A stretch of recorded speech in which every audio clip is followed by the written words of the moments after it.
So I want to watch a video here, really quick. There's a video I want to watch. It was recommended. It seems like a little bit alarmist based on the title, but, you know, I'll be the judge of that.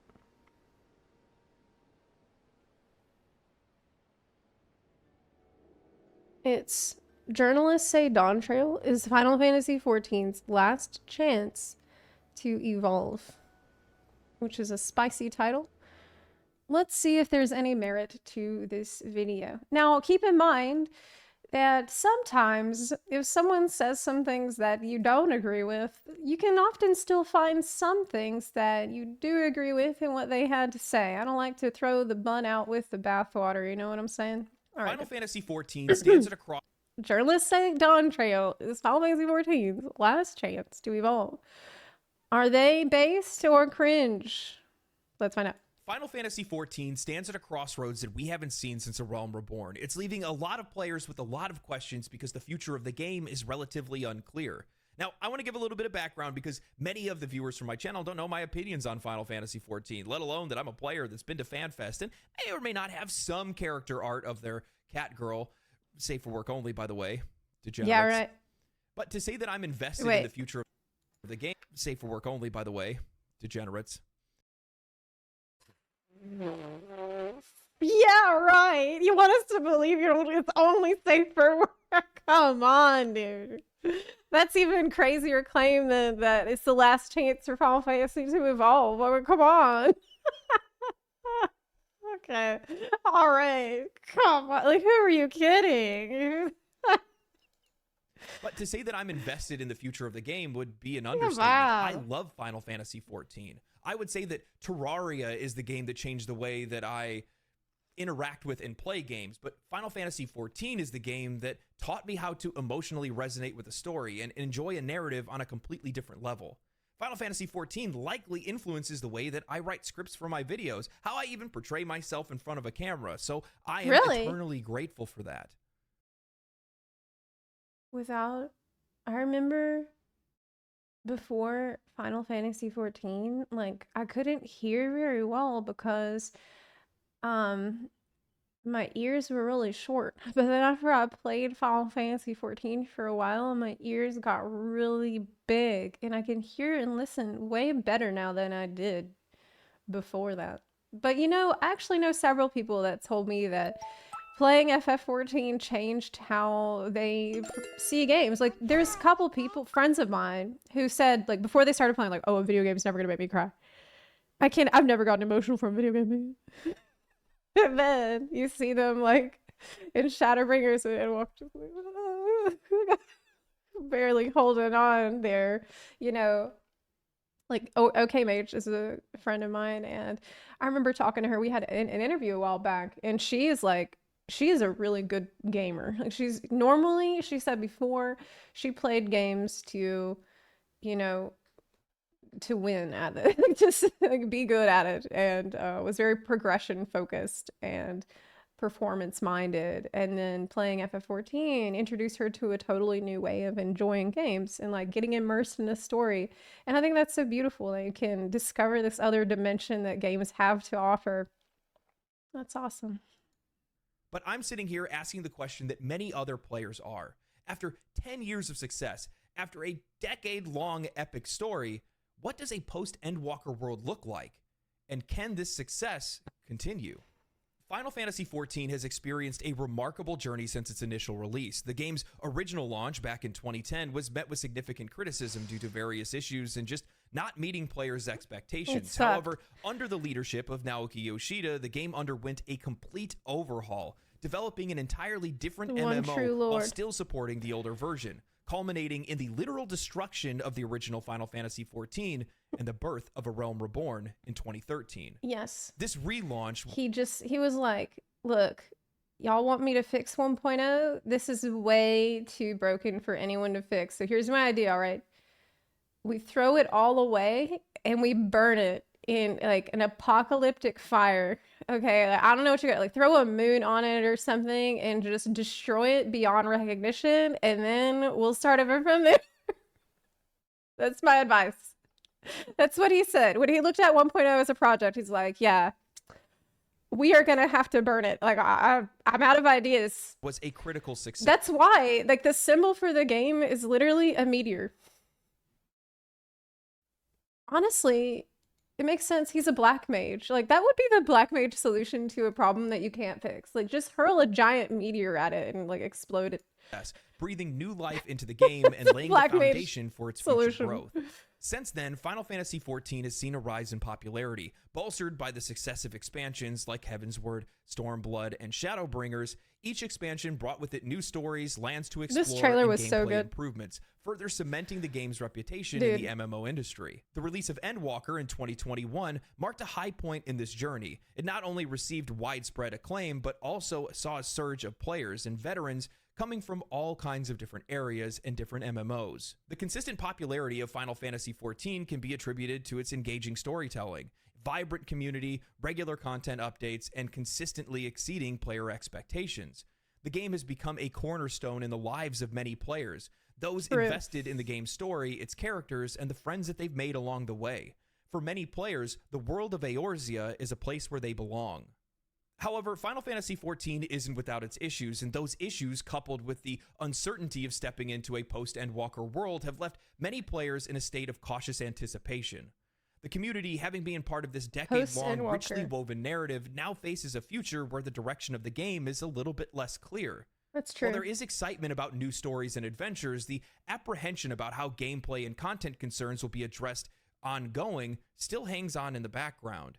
As Final Fantasy XIV moves forward, the balance between maintaining the essence of the game and evolving to meet player expectations will be key in sustaining its dedicated player base and attracting new fans. I've played Final Fantasy XIV for roughly 5 years now, and I play it the same way that I believe many other players do. I come in for the story, I enjoy the story, I stick around for a couple Savage Tears, have an absolutely fantastic time, go to dip my toes into an ultimate, get to the actual final phase of the ultimate. Did he clear ultimate? But then the party ends up falling apart because there's some weird internal conflict between two players. They were probably dating or something like that. The party falls apart. I got to go to Party Finder, which means that it's just not going to happen anymore. And then I quit, and then I go back to my backlog, or I just... Hey. Did you clear an ultimate? Do you want to clear an ultimate? Does anyone know? Let's do it. That actually happened to him. That happens to a lot of people, but you gotta go again. It just happens. Go again.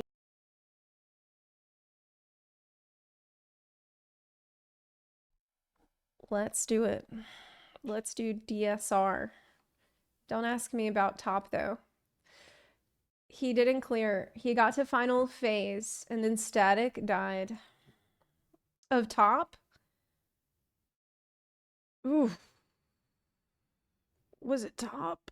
Oh my god. Oh. I don't even... I mean, God. I don't remember what phase I got to. I got pretty far. Yeah. Enjoy not having a raid schedule for a while. It's like a cycle. It happens every single time to me. That's so relatable. Outside of that, I don't have a lot of concerns with Final Fantasy XIV. You need to not have a raid schedule. Like, that's why the best way to do an ultimate is to just do it all at once. Like, clear out a week of your life and go hard every day for like a week, maybe 2 weeks. Every day, all day, if you can. Just forget about every other responsibility that you have. Forget about work, you know, family, whatever kind of commitments. Just don't worry about it, because at the end of this, you will have an ultimate weapon. And you can just show that to your boss, your wife, your kids. Then they'll be like, oh, totally get it. It's fine. Yeah, we were fine. Just go hard. There are areas of... Did I say go hard on top? Oh my god. Oh my god. It's because at the start of the video, he was talking about an SFW artwork of his characters, and you're like, why would you say that at the start of the video? We're meant to be focusing on what you're talking about. Is that I definitely recognize they could work on, but we'll see how they handle that stuff in the future. I would like to see more mid-core content, something between savage and casual, where maybe you have some type of meaningful progression that doesn't funnel you into have to doing 8-man raids. But outside of that, I do believe that a lot of the concerns that the community has is actually inspired by how diverse the community has gotten because of the Endwalker boom. There is a massive influx of players from all kinds of different games, different walks of life, different areas of the world that are now playing Final Fantasy XIV, and they have completely different needs and opinions on the game's future and what the game already has to offer. So yeah, but you know how it's easier for the game to satisfy, appease a lot of different people would be it's by releasing lots of different types of content. No. Oh. Oh my god. Let's talk about that. A recent article from PC Gamer sums up players' concerns relatively well, titled 2024 is going to be a defining year for Final Fantasy XIV and maybe Square Enix's last chance to tackle its stagnating formula. Molly Taylor writes, the air around Dawntrail, Final Fantasy XIV's upcoming expansion, is decidedly different to how things were in the run-up to 2021's Endwalker. It makes sense, really. We're not in the throes of a global pandemic, nor are there thousands of WoW refugees departing from Blizzard's MMO for greener, more catboy pastures. You don't have to leave one game to go to another game. You can actually play more than one game at a time. In fact, when I killed Melania in Elden Ring, I actually had FFXIV playing in the background. I was actually playing both games at the same time. We're not on the cusp of a major narrative climax either, wrapping up a decade-long story. It's the total opposite. Dawntrail is the start of a new arc, more low-key than what our Warriors of Light have been put through in the last several years. The joys of exploration and adventuring are perhaps a little bit less hypeable and marketable than world-ending apocalyptic threats, but I don't think it's the only reason that things feel a little bit more tentative this time around. And while Dawntrail's story may be low stakes, community reception and success feels critical for defining. I hope that I really hope that with Dawntrail, people won't judge the expansion based on how the story is. I think that we might have learned this lesson by now. I hope that people won't do that this time. I hope that, like, really, even if the story is bad, which it won't be bad, but even if it is actually straight up bad, I hope that people can see that an expansion's lifetime is about so much more than that. It is about all the content that you get to actually play during it, which is one of the reasons we look back now on Stormblood as actually being an incredibly solid expansion, because even though there was kind of some controversy about whether or not it was the best story, and you know what doesn't matter now, because looking back we see we got showered with so much content. We got, like we were talking about this earlier in the stream today, Blue Mage limited job, we got 4 Eureka zones, we got new deep dungeon, and we got Baldessian Arsenal. There's a ton of the trial series, which was absolutely incredible. So we got a lot of stuff, and so that's what it's going to be about. That's what is going to determine, like, are you having fun in this expansion in general or not? And that's what makes the expansion good or bad when you're looking at the big in its fullness. Yep. How the next several years of Final Fantasy XIV will look. I say things feel tentative as PCG's fellow. But I would say to that, in addition though, in addendum to what I just said, it's still pretty important for them to nail the story, because let's face it, the story is what hooks people in. The story is what hooks a lot of people in and makes them want to really spend a lot more time in the game. And I feel like if the story doesn't hook people, it's less people that will remain to engage with all that other amazing content that we expect to get in Dawntrail. So it's not like it doesn't matter. It does matter. And honestly, I just wish that people would kind of, you know, not let that be the end of the world, the end all be all of however you feel about it. Final Fantasy XIV enthusiast Harvey Randall puts it, it's been 2 years of frustration for many players. Post-Endwalker patches have been subject to a hefty amount of criticism, more than I ever... I don't think that's fair to say. It's probably been like a year and a half. I mean, look, 6.0 was pretty banging. And then DSR was banging. So it hasn't been that long. 2 years is a lot. Like, we were good for a while. But it just kind of sputtered and ran out of gas, I felt like, some way in the middle of it. Maybe like a year. Remember in my 9 years of on and off playing. The issues Harvey outlines, slow story, lack of mid-core content, and unsatisfying relic grind, have been shared across the wider community. I started to, about the relic grind, I started to kind of feel differently about it, because I just think that the problem with the relic grind isn't that it's easy, because now that I've been playing the game a lot more casually, it's actually amazing to just turn in the casualty tombstones to get the new relics. It's not a bad thing the way it is now, I think. The problem is that they took away a really important mid-core content that kept people busy, and they didn't replace it with anything else. So that thing that kept people busy for a long time in the Lifetime expansion that they could work on, that's not there anymore. That's actually the problem. It's not necessarily the new direction they're taking with relics, is that we don't have anything else. The mid-core people don't have anything else to do. So they got really mad. It's hard to feel like there hasn't been an ever-growing exhaustion with the formula that Square Enix has so stalwartly stuck to for the last several years. Alliance raids always come in odd number patches, Savage raids come in even number patches, dungeons and trials typically occur the same time each expansion. There's always a dungeon at level 61, 71, and 81, a trial at level 63, 73, and 83. While it's never been something that I found particularly bother me. I'm a creature of habit, it's a sentiment that I haven't been able to avoid as the community has shared their thoughts over the past several months. My issue is more that each dungeon is like a couple of packs of mobs and the boss, and then a couple of packs of mobs and the boss. Each one is laid out exactly the same way. That's a more like substantial problem. The trials, you know, can be hit or miss. It kind of depends, but I don't mind them being at consistent levels. You know, that's fine. As the community has shared their thoughts over the past several months. Now, I think there's something to that, but it's also a double-edged sword. You just don't want because like having a consistent schedule is actually amazing. Like, ask us WoW players how nice it is to be able to count on getting the content like 100% down to the day, you know, when it's coming, right? That's pretty amazing.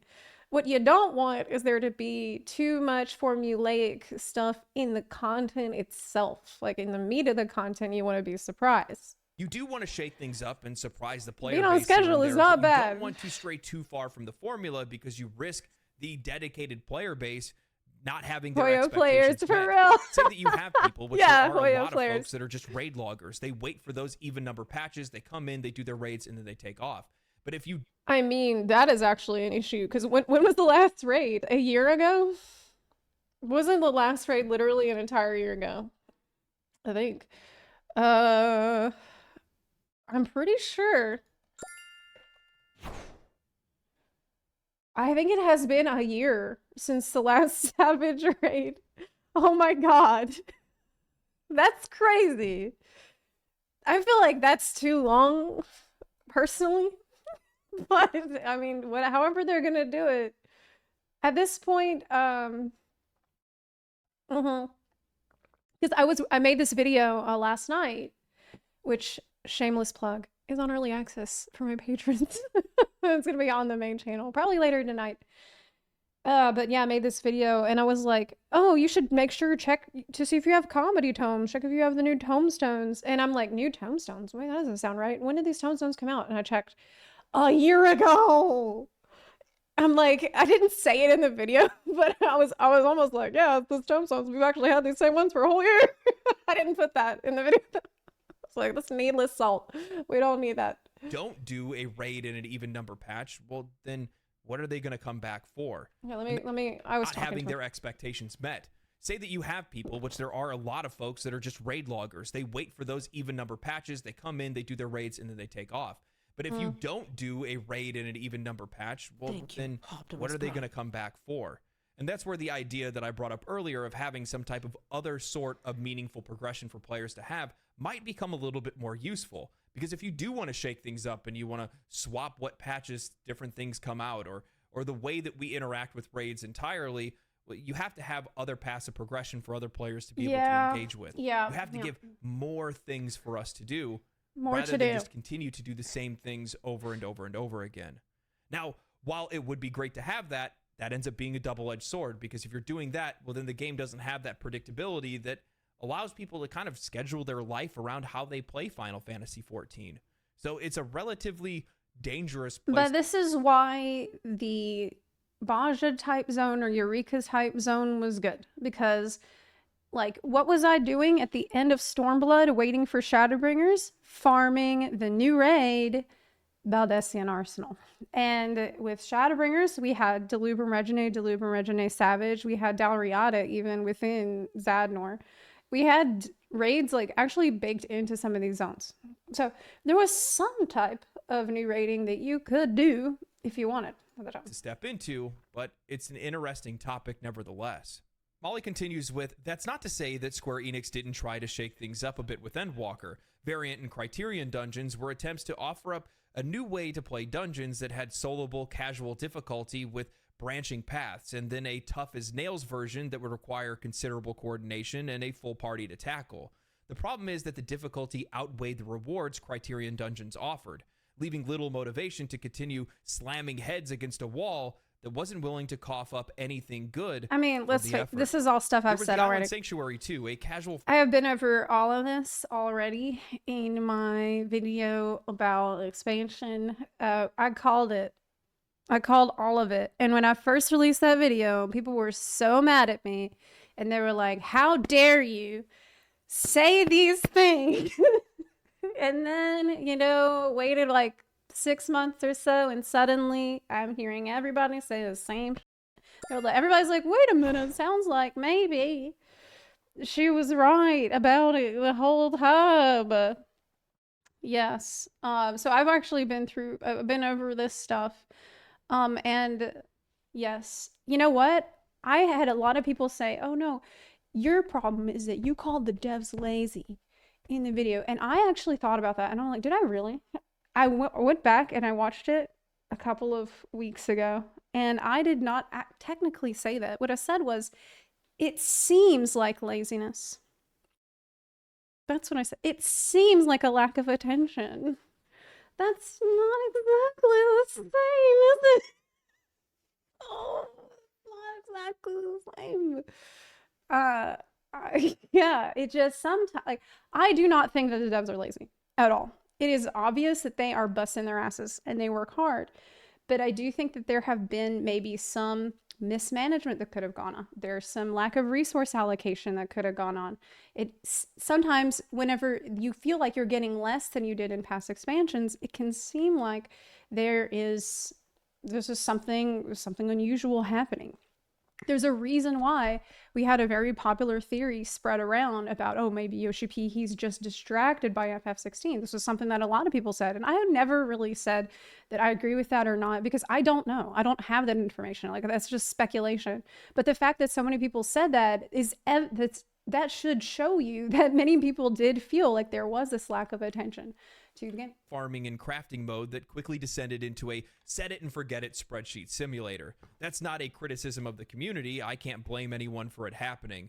Later levels are incredibly grindy, and once you're maxed out, the mode is a game of grinding enough currency. I've actually been doing this. All the cosmetics and mounts. More.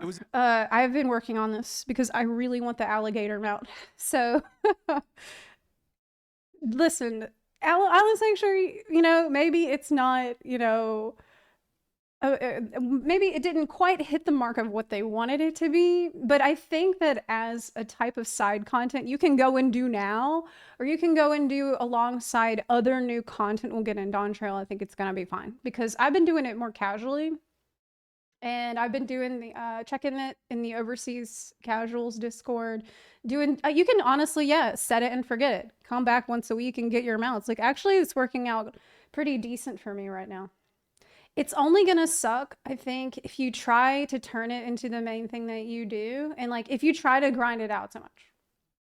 Just do a little bit and then come back whenever. Don't take it that seriously. Another attempt. But again, it suffered from, I think Island Sanctuary maybe suffered the most from just a lack of other things to do. So people ended up grinding it more than it needed as the type of content that it was meant to be. It was meant to be really just side thing, like don't worry about it that much. But because there wasn't that much new things to do, people ended up playing it more than it was meant to, if that makes sense.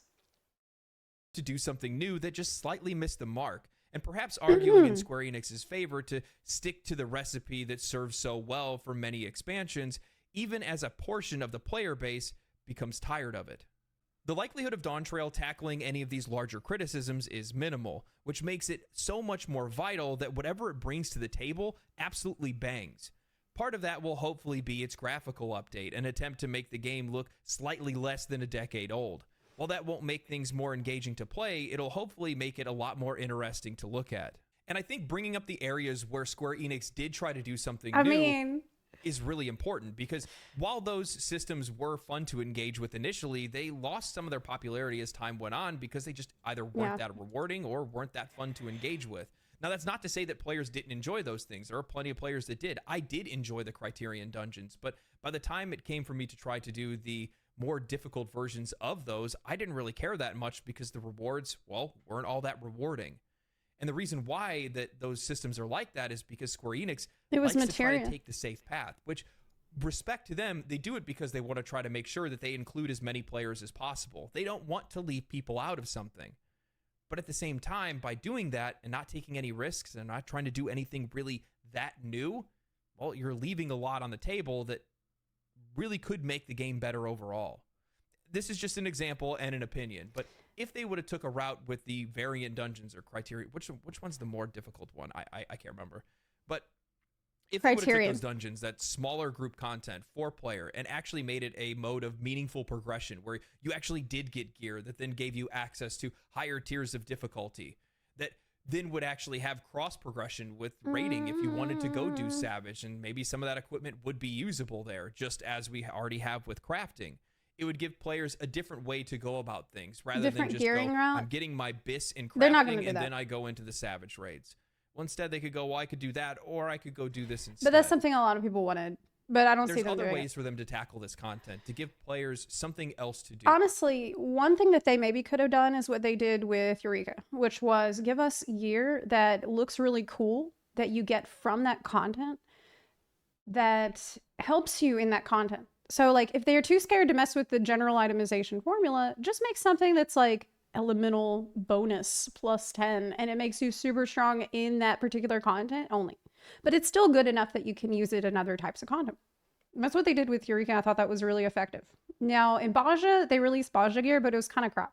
Like, I mean, the appearances were fine, but it didn't help you that much in the content, so it wasn't as exciting for people to get. People kind of didn't care about it because, like, what was cool about elemental gear for Eureka is it buffed you up quite a lot. And it might have been nice for Criterion to have something like that, especially considering how ridiculously hard it is. Like, maybe get some kind of currency that lets you buy that shit to help you like get a little stronger in there. It might have been a good idea. Some players want smaller, more difficult content. Some players want bigger, more difficult content. Some players don't want difficult content at all. And it's their responsibility to do their best to try to provide as much of that content to as many players as possible. And I realize that they want to try to take the position of, well, we don't want to keep players in the game all the time forever. It's okay if you want to take a break. And I think that that's great. But you should also still try to pay attention to the players that do want to stay in the game all the time. As Final Fantasy XIV embarks on a new journey with its 2024 expansion, the game stands at a pivotal crossroads. This expansion, arriving on the heels of the monumental Endwalker, is not just an addition to the game's storied history. It represents a new start, something very much in theme with Dawntrail.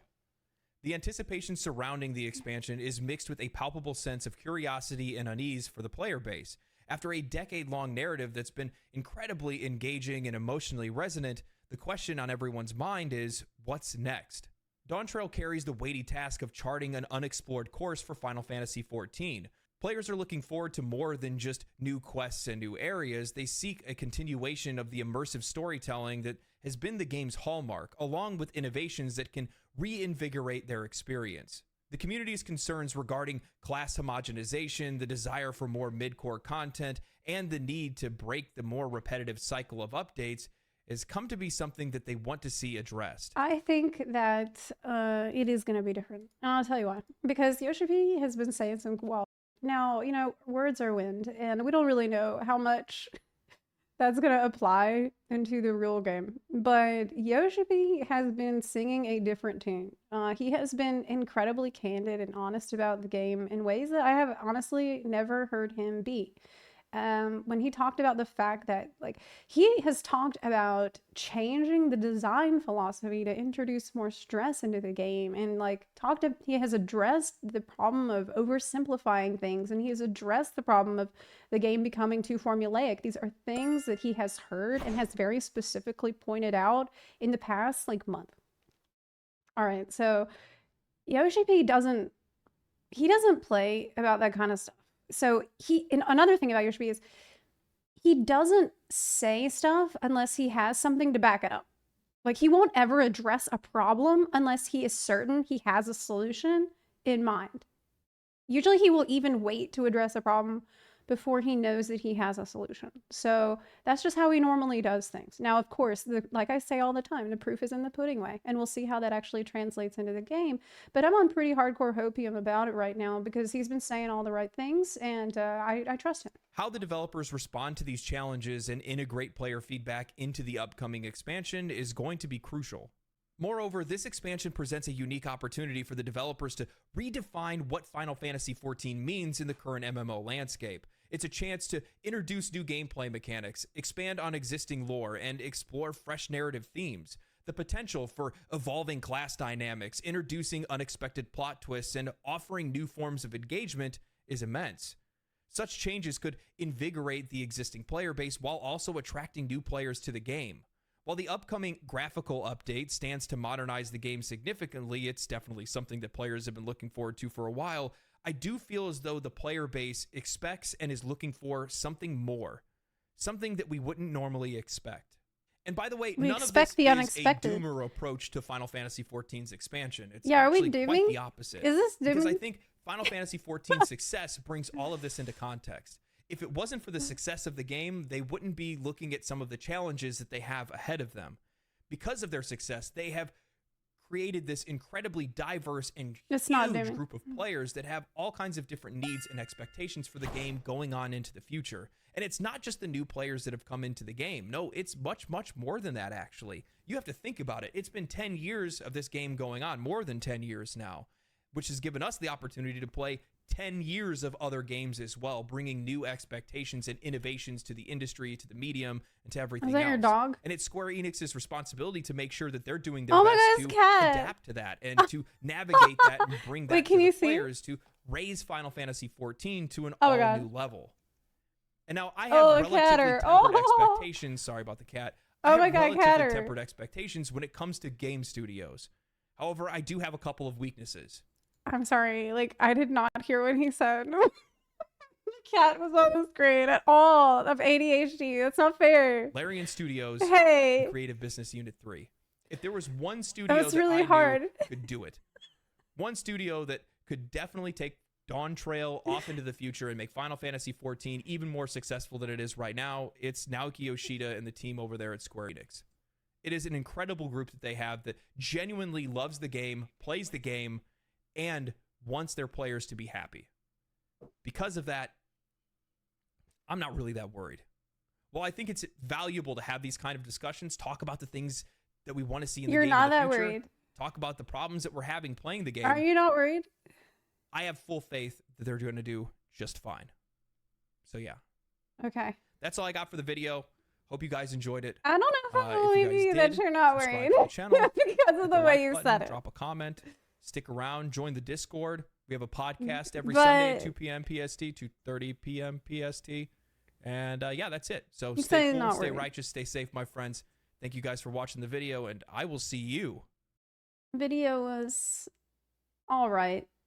the way some things were worded did seem a little bit like unnatural to me. Like, Expected plot twists and offering new forms of engagement here, is immense.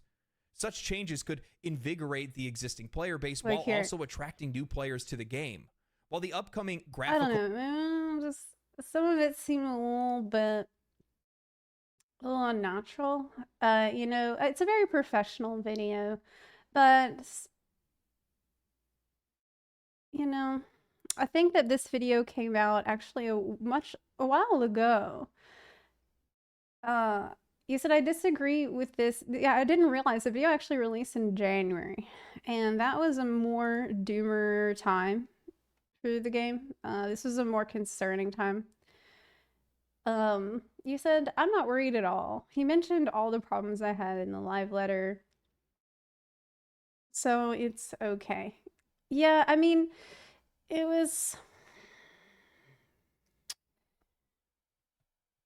I guess what I really wanted was just to hear more about his personal experiences in the game, right? Because he said like, what was most interesting to me about the videos, and he was talking about he did Criterion, and he tried to do an ultimate, and the group fell apart. Like, that's interesting to me. Like, how did those experiences make you feel? Like, did you feel like like, when you decided that you weren't going to pursue top anymore, or you weren't going to do the ultimate raid anymore, at any point, like, did you feel the call of Thornton at all? Like, have you missed it a lot? Like, I guess it seemed a little dry. That's all. A little dry. But I wonder how he's doing now, mostly, because I remember that being a rather doomy time for the game. There's a lot of concern floating around at that time. I wonder, how are you doing now, friend? With legendary drops. This is like from a couple of months ago. I'm so damn excited for Dawntrail. One of my biggest regrets is not being there for 1.0. Oh my god, what? Are you crazy? Are you insane? Legacy players got to be there at the start of what would become a legendary story.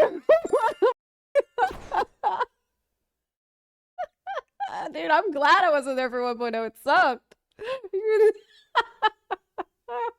Oh my god. This is a level of cope that is truly, like, this is toxic level of cope. What the fuck? Oh my god. This is like a thing I will say if I'm being held hostage. One of my biggest regrets is not being there for 1.0, and also not farming top. Yes. It's anyway. No way. Anyway, it was a decent video. It wasn't bad, but I wanted more emotions in it. Is the main thing.